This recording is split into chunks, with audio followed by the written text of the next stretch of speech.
اشرح لي صدري ويسر لي أمري واحلل عقدة من لساني يفقهوا قولي ربي زدني علما। সমস্ত প্রশংসা, গুণগান ও গুণকীর্তন সেই নিখিল বিশ্বের একমাত্র প্রতিপালক, আমাদের সৃষ্টিকর্তা, আমাদের রব, সেই মহান রব্বুল আলামিনের দরবারে আমরা শুকরিয়া জ্ঞাপন করি। প্রত্যেকে বলুন আলহামদুলিল্লাহ। তারপরে পরে বিশ্ব বিশ্রুত, বিশ্ব বরেণ্য, বিশ্ব ভ্রাতৃত্বের অগ্রদূত, বিশ্ব জনদরদী নেতা, স্বাধীনতার সনদদাতা, আদর্শ রাষ্ট্রের প্রতিষ্ঠাতা, সাইয়্যিদুল মুরসালিন, খাতিমুন নবীন, রাহমাতুল লিল আলামিন, মুক্তারদুল আলামিন আল্লাহ হযরত মুহাম্মদ মুস্তাফা আহমদ মুস্তাফা সাল্লাল্লাহু আলাইহি ওয়াসাল্লামের উপর শত সহস্র দরুদ এবং শান্তির ধারা বর্ষিত হোক। প্রত্যেকে বলুন আল্লাহুম্মা আমিন। আল্লাহুম্মা সাল্লি আলাই, আল্লাহুম্মা বারিক আলাই। উপস্থিত আজকের এই ঈদুল আজহার নামাজের মুসল্লিবর্গ, আমি আপনাদের সামনে পবিত্র কোরআনের সূরা হজের 37 নম্বর আয়াতের কিছু অংশ পাঠ করেছি। উক্ত আয়াতকে সামনে রেখে চেষ্টা করব খুব অল্প সময়ে কিছু আলোচনা রাখার। আল্লাহ রাব্বুল আলামিন এই আয়াতে বলছেন, লা ইয়ানালুল্লাহু লুহুমুহা ওয়ালা দিমাউহা ওয়ালাকিন ইয়ানালুহুত তাকওয়া মিনকুম। আমরা যে কুরবানি করছি সেই কুরবানির মাংস এবং রক্ত আল্লাহ রাব্বুল আলামিনের দরবারে পৌঁছায় না। আল্লাহ রাব্বুল আলামিনের দরবারে যেটা পৌঁছায় সেটা হচ্ছে তাকওয়া। কি উদ্দেশ্য, কি পরেজগারি, কি উদ্দেশ্যে আপনি কুরবানি করেছেন, আমি কুরবানি করেছি, সেটাই আল্লাহর দরবারে পৌঁছায়। আল্লাহর কাছে এই কুরবানির পশুর না মাংস পৌঁছায়, না রক্ত পৌঁছায়, না কোনো কিছু পৌঁছায় না। একমাত্র আপনার তাকওয়া, আপনার পরেজগারি, আপনার উদ্দেশ্য, আপনার নিয়াত, যে নিয়াতের উপরে আপনি পূর্ণ পাবেন। বুখারীর প্রথম হাদিসে আল্লাহ রাসূল বলছেন, ইন্নামা আমালু বিন্নিয়াত। যে ব্যক্তি যেমন নিয়াত করবে তার আমল ঠিক সেই রকম হবে, সেও সেই রকমই পূর্ণ পাবেন একইভাবে। তো যাই হোক, মানুষের ধৈর্য কম, এখন থেকে কিছু কিছু উঠতে শুরু করেছে। আমি বেশি দূরে যাব না। বিষয় হচ্ছে আমাদেরকে বুঝতে হবে যে এই কোরবানিটা কি। কোরবানি প্রতি বছর আসে, যায়, চলে যায়।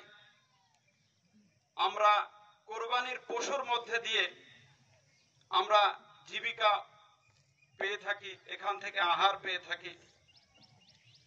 আল্লাহ রাব্বুল আলামিন পবিত্র কোরআনে সে কথাই বলছেন যে আমি প্রত্যেকটা জাতির, লিকুল্লি উম্মাতিন জাআলনা মানসাকান, আমি প্রত্যেকটা জাতির মধ্যে কোরবানির বিধান দিয়েছিলাম যাতে করে তারা সেই কোরবানি পশুর উপরে আল্লাহর নাম উচ্চারণ করে এবং সেখান থেকে তারা তাদের জীবিকা, তাদের আহার তারা অন্বেষণ করতে পারে। তো বিষয় হচ্ছে কোরবানি কি। কোরবানি হচ্ছে আল্লাহর সন্তুষ্টি অর্জন করা, আল্লাহর নৈকট্য লাভ করা। ত্যাগের নাম হচ্ছে কোরবানি। আর যার স্মৃতিতে আমরা এই কোরবানি প্রতি বছর বছর পালন করে থাকি, সারা বিশ্বের কোটি কোটি মুসলমান, তিনি হচ্ছেন হযরত ইব্রাহিম আলাইহিস সালাম। তার নয়নের মণি, বৃদ্ধ বয়সে যে সন্তান তিনি আল্লাহর কাছে চেয়েছিলেন, সেই সন্তানকে কুরবানি দেওয়ার মধ্যে দিয়ে যে ইতিহাস সারা পৃথিবীতে ছড়িয়ে আছে, সেই হৃদয় নিংড়ানো ভালোবাসা, ত্যাগ, তিতিক্ষাকে কোরবানি দিয়ে নিজের সন্তানকে তিনি কোরবানি করেছিলেন। এটা ছিল ইব্রাহিম আলাইহিস সালামের জীবনের সবচেয়ে বড় পরীক্ষা। ইব্রাহিম আলাইহিস সালামের জীবন নিয়ে আলোচনা করলে অনেক সময়ের প্রয়োজন, আমি সেদিকে যাচ্ছি না। বিষয় হচ্ছে ইব্রাহিম আলাইহিস সালাম জীবনে যত পরীক্ষা দিয়েছিলেন, তিনি যে সময় জন্মগ্রহণ করছেন ব্যাবিলনে, বর্তমান সেটা ইরাকের মধ্যে পড়ছে, তো সেই শহরটা উন্নত শিক্ষা দীক্ষায় সেই সময় তারা বিভিন্নভাবে গবেষণায় তারা পৃথিবীতে সুনাম অর্জন করেছিল। বিশেষ করে তারা মহাকাশ নিয়ে গবেষণা করত। সেই সময় একটা শিক্ষিত সমাজে ইব্রাহিম আলাইহিস সালাম জন্মগ্রহণ করছেন। শিক্ষিত হলেও তারা কিন্তু একত্ববাদের ইবাদত বন্দেগী ছেড়ে দিয়ে তারা মূর্তি পূজা, তারকা পূজা, এই সমস্ত পূজায় তারা ব্যস্ত থাকত।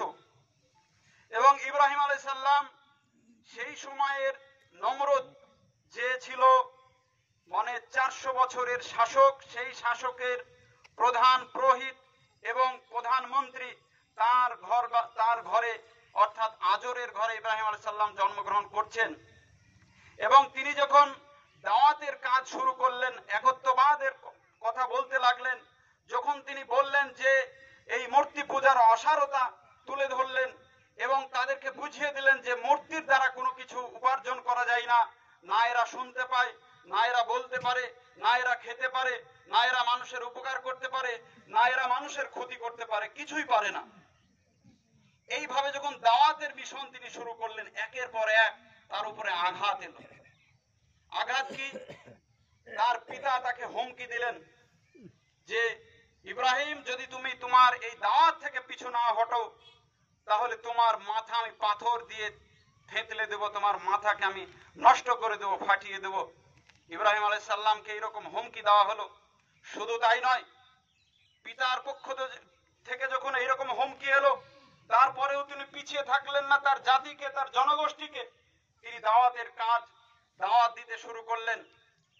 এমন একটা সময় এলো, পরিস্থিতি এমন খারাপ দিকে চলে গেল যে তাকে রাজ দরবারে হাজির করা হলো নমরুদের সামনে। যে শাসক 400 বছর ধরে ক্ষমতায় ছিল, সেই শাসকের সামনে ইব্রাহিম আলাইহিস সালাম কথা বলছেন। ইব্রাহিম আলাইহিস সালামকে নমরুদ বলছে, বলো তোমার রব কে, আল্লাহ কে? ইব্রাহিম আলাইহিস সালাম বলেছিলেন, আমার রব তিনি যিনি পূর্ব দিকে সূর্য উদিত করেন আর পশ্চিম দিকে অস্তমিত করেন। নমরুদ ভেবেছিল ইব্রাহিম হয়তো বলবে যে তুমি আমার প্রভু, তুমি আমার আল্লাহ। কিন্তু ইব্রাহিম আলাইহিস সালাম বললেন, না, তিনি আমার প্রভু, তিনি আমার আল্লাহ, যিনি পূর্ব দিক থেকে সূর্য উদিত করেন, পশ্চিম দিকে অস্তমিত করেন। নমরুদ হতভম্ব হয়ে গেল, রেগে গেল।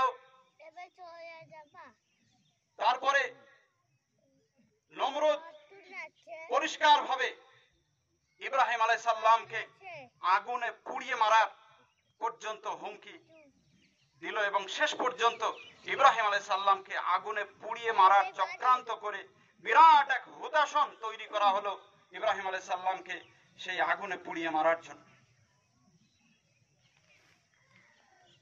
ইব্রাহিম আলাইহিস সালাম এই যে পরীক্ষাটা দিয়েছিলেন, এই পরীক্ষাতে তার কোনো পিছু টান ছিল না। কিন্তু আগুন ইব্রাহিম আলাইহিস সালামকে পোড়াতে পারেনি একটাই কারণে, সেটা হচ্ছে তার ঈমানি স্পিড আগুনকে নিভিয়ে দিয়েছিল।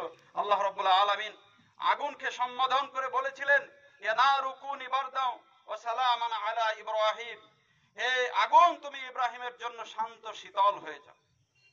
এত বড় কুরবানি, শেষমেশ আগুন থেকে যখন বাঁচলেন, তখন তিনি তার দেশবাসী, তার পিতামাতা, আত্মীয় স্বজনকে ছেড়ে তিনি বললেন, ইন্নী জাহিবুন ইলা রাব্বি সাইহাদিন, আমি সেই আল্লাহর দিকে যাচ্ছি যিনি আমাকে খুব তাড়াতাড়ি রাস্তা বাতলে দিবেন।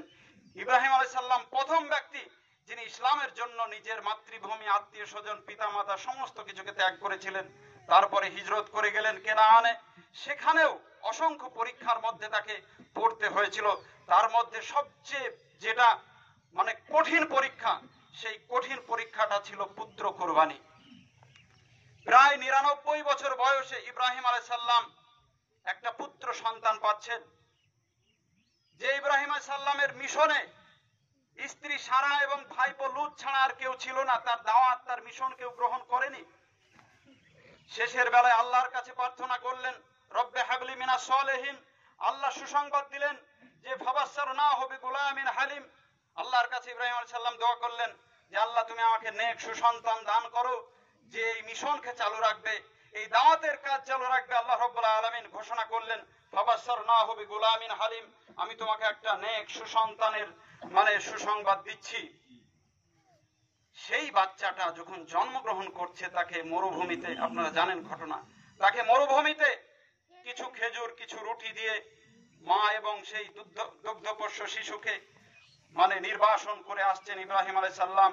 হাজরা বারবার চেয়ে থাকছে, তার পিছনে মানে তার জামা টেনে ধরছে যে কি ব্যাপার। ইব্রাহিম আলাইহিস সালামকে হাজরা শেষ পর্যন্ত বললেন, এটা কি আপনি আল্লাহর নির্দেশেই রেখে যাচ্ছেন? ইব্রাহিম আলাইহিস সালাম ভরাক্রান্ত মন নিয়ে বলেছিলেন, এটা আমি আল্লাহর ইশারাতেই করে যাচ্ছি। সেই সন্তানটি, যে আদরের সন্তান, বৃদ্ধ বয়সের সন্তান, সেই সন্তানকে আল্লাহ রাব্বুল আলামিন যখন কুরবানির হুকুম দিচ্ছেন, এটা পৃথিবীতে কত বড় কুরবানি হতে পারে, কত বড় ত্যাগ হতে পারে, কত বড় পরীক্ষা হতে পারে। আমার মনে হয় ইব্রাহিম আলাইহিস সালাম সারা জীবনে যত পরীক্ষা দিয়েছিলেন, তার চেয়ে সবচেয়ে বড় পরীক্ষা ছিল পুত্র কোরবানি করা। সবচেয়ে বড় কোরবানি, সবচেয়ে কঠিন পরীক্ষা, সবচেয়ে বড় পরীক্ষা। কিন্তু বড় দুঃখের বিষয়, আজকে সেই বড় পরীক্ষাটা, বড় কোরবানিটা আমাদের কাছে সবচেয়ে লঘু কোরবানি হয়েছে। সবচেয়ে সহজ এবং সবচেয়ে আরামদায়ক একটা পরীক্ষায় পরিণত হয়েছে, যে বছর এলে আমরা কোরবানি করব, মাংস খাবো। কিন্তু ইব্রাহিম আলাইহিস সালাম সারা জীবনে যে কোরবানি দিয়েছিলেন, সবচেয়ে কঠিন এবং বড় ধরনের পরীক্ষা ছিল এই পুত্র কোরবানি দেওয়া। অগ্নিতে যখন তাকে নিক্ষেপ করা হয়েছিল, কোনো পিছু টান ছিল না। কিন্তু স্নেহ, পিতা পুত্রের যে স্নেহ, ভালোবাসা, মায়া, মমতা, যাদের সন্তান আছে, পিতা আছে, আপনারা ভালোভাবে জানেন, সেই রকম একটা সিচুয়েশনে ইব্রাহিম আলাইহিস সালামকে কোরবানি করতে বলা হচ্ছে। ইব্রাহিম আলাইহিস সালাম তাতে রাজি হচ্ছেন, তাকে কোরবানি করছেন। ভাই বোনরা আমার, একটু ভাবুন, ইব্রাহিম আলাইহিস সালামের সারা জীবনের যে কোরবানিগুলা ছিল, ত্যাগগুলা ছিল, পরীক্ষাগুলা ছিল, সেগুলাকে তো আমরা বেমালুম ভুলে গেছি। সেগুলা নিয়ে আমাদের কোনো মাথা ব্যথা নেই। যেটা সবচেয়ে বড় কোরবানি ছিল ইব্রাহিমের জীবনে, সেই কোরবানিটা আমরা সবচেয়ে লঘু করেছি। এ থেকে আমরা কোনোই শিক্ষা গ্রহণ করি না। যে ইব্রাহিম আলাইহিস সালাম সারাটা জীবন তার পিতা, তার আত্মীয় স্বজন, সম্রাটের সঙ্গে লড়াই করলেন শুধু একটাই কারণে, সত্য প্রতিষ্ঠা করার জন্য, ন্যায় প্রতিষ্ঠা করার জন্য, যাতে অসহায় গরিব মানুষ যেন কোনোভাবে কারো দ্বারা আক্রান্ত না হয়। সেই কারণে আজকে বড় দুঃখ লাগে, বড় বেদনা লাগে। গত 2-3 দিন আগে বহরমপুর থানায় একটা মিটিং ছিল, তো সেই মিটিং এ আমি গিয়েছিলাম। তো সেখানে ইমামদের নিয়ে মিটিং, সমাজের যারা গণ্যমান্য ব্যক্তি তারাও গিয়েছিলেন। তো আমাদের এই এলাকার, আমাদের গ্রামের না, পার্শ্ববর্তী গ্রামের একজন ব্যক্তি, তিনি অভিযোগ করলেন, আইসিকে বললেন যে যদি একটু উপকার করতে পারেন আমাদের, তাহলে আমাদের সমাজের খুব লাভ হতো। তা কি উপকার? তো আমাদের এলাকায় গাঁজার ঠেক, তারপরে হিরোইনের ঠেক, তারপরে আপনার জুয়ার ঠেক, তারপরে আপনার মদের ঠেক, এই ধরনের জিনিসে ছেয়ে গেছে, সমাজ কলুষিত। তো এইগুলা যদি আপনারা একটু পদক্ষেপ নেন, তাহলে আমার মনে হয় মানে আমাদের সমাজ এটা বেঁচে যাবে এই ধরনের থেকে, মানে একটা জীবনঘাতী, মরণঘাতী, জাতিঘাতী একটা মানে নেশা। মানে তাই আইসি সাহেব বললেন যে ঠিক আছে, আমরা পদক্ষেপ নেব, যদি আপনারা আমাদেরকে জানান, ইনফরমেশন করেন, আমরা পদক্ষেপ নেব। বড় দুঃখের সঙ্গে বলছি, আজকে কোরবানির নামাজকে কেন্দ্র করে যে মিটিং এ আমরা উপস্থিত হয়েছিলাম থানায়, সেই মিটিং এ ইব্রাহিম আলাইহিস সালাম সারা জীবন এই অন্যায়ের বিরুদ্ধে, এই মূর্তি পূজার বিরুদ্ধে, এই জুয়ার বিরুদ্ধে, এই গাঁজার বিরুদ্ধে, এই ধরনের খারাপ অশ্লীল কাজের বিরুদ্ধে তিনি লড়াই করে গেলেন।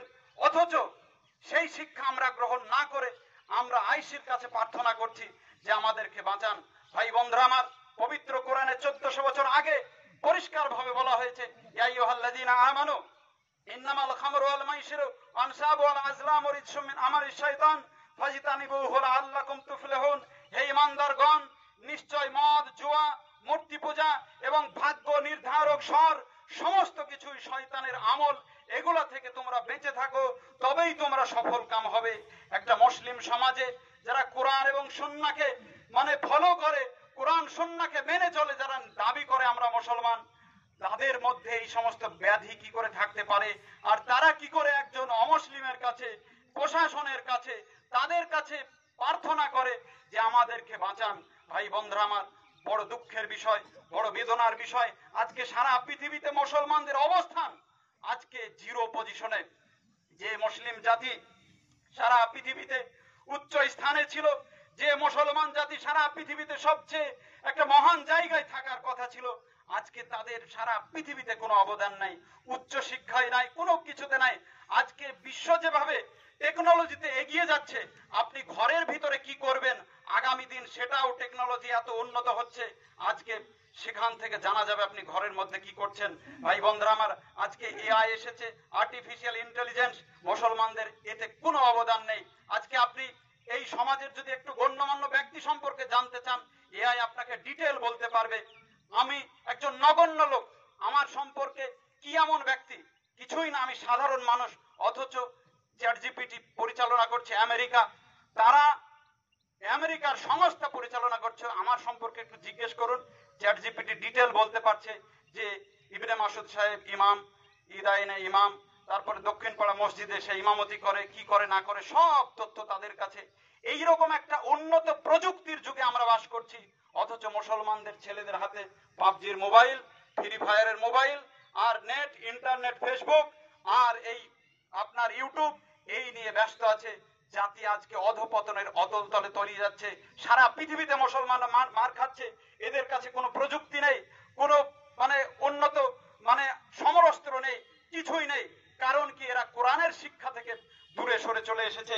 কোরআনের প্রথম বাণী ছিল ইকরা বিস্মি রাব্বিকাল্লাযী খলাক, পড়ো তোমার প্রভুর নামে। যে জাতির, যে ধর্মের প্রথম বাণী, প্রথম ওহী হয় শিক্ষার কথা, সে জাতি অন্তত আর যাই হোক, আর যেদিকে পিছিয়ে থাকবে থাকুক, কিন্তু শিক্ষায় পিছিয়ে থাকার কথা নয়, টেকনোলজিতে পিছিয়ে থাকার কথা নয়। সারা পৃথিবীতে যদি অ্যাটম বোম তৈরি করার সবচেয়ে বেশি মেধা থাকে, তাহলে মুসলমানদের থাকা উচিত ছিল। সারা পৃথিবীতে সবচেয়ে উন্নত হসপিটাল যদি কারো থাকার কথা ছিল, সেটা মুসলমানদের থাকার কথা ছিল। যদি মহাকাশ গবেষণায় সবচেয়ে বেশি অবদান কারো থাকার কথা ছিল, তাহলে সেটা মুসলমানদের থাকার কথা ছিল। কিন্তু সমস্ত জায়গাতে জিরো। ভাই বন্ধুরা আমার, আজকে সেই জায়গাটা অন্যেরা দখল করে নিয়েছে, আর আজকে আমরা একেবারে তলানির দিকে চলে যাচ্ছি। ভাই বন্ধুরা আমার, সারা পৃথিবীতে মুসলমানরা শুধু একটা কারণেই মার খাচ্ছে, এরা প্রযুক্তিতে পিছিয়ে আছে। আজকে চাইনাতে আপনি দেখুন, সেখানে এআই হসপিটাল শুরু হয়ে গেছে, মানে কৃত্রিম রোবটে অপারেশন করবে, gall bladder operation, caesar operation, বিভিন্ন ধরনের ব্রেনের অপারেশন, হার্টের অপারেশন। মানুষ করবে না, মানুষের দ্বারাই ভুল হচ্ছে। সারা রাত্রি থেকে 10টা-15টা অপারেশন করছে, ঘুম চলে আসছে, ফলে মানুষ দিয়ে আর কাজ হবে না, যন্ত্র অপারেশন করছে। বলছে লক্ষ লক্ষ কোটি গুণ সাকসেস রেট সবচেয়ে বেশি এই যন্ত্রের দ্বারাই, অপারেশনের মাধ্যমে। ভাই বন্ধুরা আমার, সেই রকম একটা সিচুয়েশনে, সেই রকম একটা পজিশনে আমরা বিলংস করছি, সেই রকম একটা পৃথিবীতে, অথচ মুসলমানদের অবস্থান একেবারে জিরো জায়গায়। ভাই বন্ধুরা আমার, কোন ধরনের প্ল্যান নেই এই বিশ্বকে নতুন করে সাজানোর, এই সমাজকে নতুন করে সাজানোর। সমাজে যে অপকর্ম চলছে, সমাজে যে অন্যায় চলছে, সমাজে যে সুদ, ঘুষ, লটারি, তারপরে নানান ধরনের তুলাবাজি, সমস্ত কিছু যে অন্যায় অশ্লীলতা চলছে, এই অন্যায় অশ্লীলতা থেকে আমরা সমাজকে ফিরিয়ে আনবো, ইসলামের ছায়াতলে নিয়ে আসবো, এই ধরনের কোন প্ল্যান আজকে মুসলমান সমাজের না ইমাম, না মরল, না নেতা, না রাজনৈতিক নেতা কারো নেই। ভাই বন্ধুরা আমার, আল্লাহ রাসূল সাল্লাল্লাহু আলাইহি সাল্লাম মক্কার যে 13 বছরের জীবন, এই 13 বছরের জীবনে কি করেছিলেন একটু ভাবুন। লা ইলাহা ইল্লাল্লাহ, আর করেছিলেন সমাজ সংস্কারক, সমাজ সংস্কার, সমাজ সংস্কার, সমাজ সংস্কার। এছাড়া দ্বিতীয় কোনো কাজ ছিল না। যে মদ খেত তাকে বোঝানো হতো মদের ক্ষতিকারক দিক, যে সুদ খেত বোঝানো হতো সুদ কত